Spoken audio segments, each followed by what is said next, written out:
Ganda nito para sa Fnatic Onyx Philippines. Real world na gamit na. Napilitan na rin ang Spear of Alpha. Pero mukhang may magandang trade. Okay, Curse of Blood nagamit dito Luigi pero walang damage. Sabi nila dito nung walang damage. Andito ang damage namin. Dalawa kagad na patumba. Make it 3 dahil si Fabian ay nakadalawa din.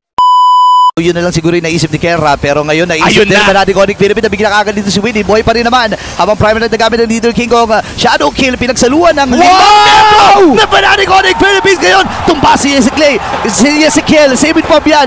Ngayon wala na rin itong si Aran. Pinagsaluan ng tatlong miyembro ng Team Lake ng Fnatic Onyx Philippines.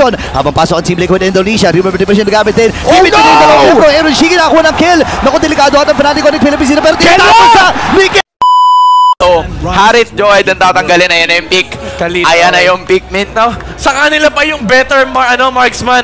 Sa kanila pa yung last pick. So mapipili nila yung matchup ni Aaron Chiki at ni Kelra. Imagine mo, kung ikaw yung TLI dito, sobrang laki ng pressure na nasa balikat ni Aaron Chiki. You have to face Kelra in a blind matchup. Hindi niya alam kung ano yung mga kalaban niya rito. Ang pinaka-safe is the Moskov. But even then, if they take up the Moskov here, baka 1-1 lang siya ni Kelra. Midnight, ayaw mo na sa Claude? Ayoko na sa Claude. Malaki galing. I mean, maganda yung skin niya, pero... Ay, hindi. Sorry. TLID. Go lang. Claude lang kayo. Ayaw mo na sa Claude? Parang pwede kasi yung Claude sa lineup ng TLID. Oo, Claude lang. Pwede na yan. Para I mean, pwede naman natin sulitin yung Axiata Arena. Pwede naman natin sulitin. Pero I choose not to. I-retail! I-retail! Bukas ba ang i-retail? Bukas ang bangko para sa i-retail. The question is kung pipiliin ba nila yan. They also picked up the Carmilla. Ito yung hero na ginamit ni Weedy kanina dun sa kaisa-isa nilang panalo sa seryeng ito. Looking to make a change in this specific lineup. Kung ikukumpara mo dun sa Zushin, I hear a lot of names and it is going to be the i-retail. Probably a winning lineup here para sa Fnatic Onyx Philippines, mga kababayan. Isa na lang ang ating iniintay. Ang katanungan ay kung makukuha ba ng Fnatic Onyx Philippines ang larga na ito. Ang sigaw ng madla ay isa na lang. Champion na tayo ng M6. Ang sagot ay malalaman na natin ngayon. Casters, pasok. Magkakaalaman na nga dito sa 4th game of the night or 4th win rather. Tignan natin kung yan nga ba ang ating makukuha. Ang mga pala si Umi, kasama ko dito si Burrito at nakasubaybay pa rin kayo sa Grand Finals ng M6 World Championship kung saan isa na lang ang kailangan ng Pilipinas upang makuha ang panglima nating kampyonato sa M-Series. Dito nyo na ibigay ang lahat ng mga sigaw, lahat ng mga enerhiya, pwede nyo nang ilabas dito sa laban na ito. Ladies and gentlemen, game number 5. Ayan na nga. Game number 5 para dito sa dalawang kupunan na ito. Ang daming nanonood, ang daming sumusubaybay sa buong Pilipinas. Ang dami talaga dahil bukod sa mga watch party natin mula Luzon papuntang Mindanao ay nandiyan din yung watch party dito mismo sa studio. Diyon yung sa isang Raging Sandstorm, no? Tapos mukhang lalaban agad dito. Brusco may quicksand pa naman pero hindi yun sapat dahil First Blood mapupunta sa kamay ng Team Liquid ID at makakaganti naman dito si Kelra. Yun nga, at saka sa ngayon ay nakita na natin na nakakuha destroy itong si Fabian. Second turtle ay hinahatak na rin ni King Kong at nakapwesto ng Fnatic. Ito na nga, Turtle. Sisimula ng Fnatic Onyx Philippines. Ang pinakaunang pagong ibinigay nila. Ang tanong, yung pangalawa ay makukuha kaya? Okay, ang baba na ng buhay ni Brusco dito habang Raging Sandstorm pinilit pa! King Kong with that turtle! Nakuha na si Fabian dito. Kilaban si Aaron Shiki mamamatay din. Reroll manipulation from Super Prince. At si naka-double kill na dito kagad itong si Kerra. Buhay pa rin si Kirk! Natamba pa itong si Ezekiel. Napop na naman yung kanyang flicker dito at si Kerra ay nakikipagsabayan na dito kay Fabian. Buhay pa rin siya pero hindi papayag ang Super Family na makakatakas ng basta-basta si Fabian. Wala nang quad shadow si Idol. Napapalibutan ka na. At mukhang may trade pa rin na makukuha ang Fnatic Onyx Philippines at lamang na nga sila ng 1,000. Grabing pang nanakaw na ang ginagawa ng Fnatic Onyx Philippines sa loob ng jungle ng Team Liquid ID. Literal parang tira-tirang ayuda na lang yung nakuha ni Fabian. Kasi Aaron Shiki pa ang pulutan sa baba. Oh my gosh! Napuruan siya doon ni Kerra at dininis na lang ni Brusco. Pero si Brusco ngayon ang kanyang pupuntirahin. Andito rin naman si Kerra. Raging Sandstorm nagamit din dito ni Brusco.